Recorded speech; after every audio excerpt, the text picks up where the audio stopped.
ఊడిపోతే నీ బతికే బజార్ను పడిపోతుంది. అది తెలుసుకోక పెద్దలను గౌరవించక నువ్వు నాశనం అయిపోవడానికి కారణం పెద్దలను గౌరవించకపోవడం.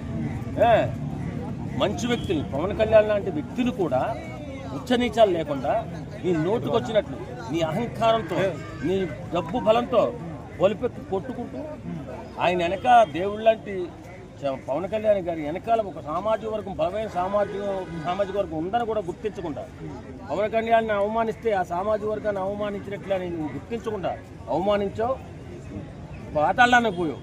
ఇప్పటికైనా బుద్ధి తెచ్చుకో. నీ వాళ్ళ పట్లనే నువ్వు బుద్ధిగా ఉండు. ఆపోజిట్ వాళ్ళ బుద్ధి అవసరం లేదు, నీ వాళ్ళ పట్ల నువ్వు గౌరవంగా ఉంటే కొన్నాళ్ళ పాటు పార్టీ మనకు సాగి.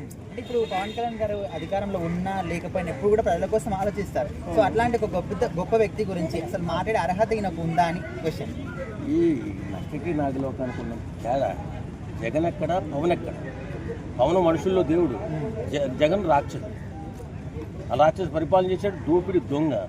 మరి అలాంటి వ్యక్తితో పవన్ ఎలా పోలుస్తారండి? సంపాదించిన దాంట్లో 75%, 85% పేద ప్రజలకి దానం చేసినటువంటి మహానుభావుడు పవన్ కళ్యాణ్. రాజకీయ నాయకుల్లో అగ్రగణ్యుడు పవన్ కళ్యాణ్ ఈరోజు.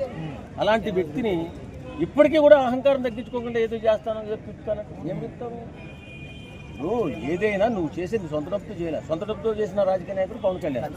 మరి అలాంటప్పుడు ఆయన విమర్శిస్తావు. సరే విమర్శించావు రాజకీయ పార్టీ, ఆపోజిట్ పార్టీ. నీ సొంత పార్టీలోని మేధావులు వెళ్ళిపోతుంటే ఎంట్రు కూడిపోతాను ఇలాంటి పొగరెక్కిన మాటలు ఎందుకు మాట్లాడుతున్నావు? ఇంకా పతనం అయిపోవడానికే జగన్. గుర్తుపెట్టుకో, గౌరవించుకో, గౌరవించి నీ పార్టీని నిలబెట్టుకో. అంతేగాని ఇలాంటి ఏమంటారు పాసి మాటలు మాట్లాడు. అంతే నేను ఇచ్చే సలహా. Thank you.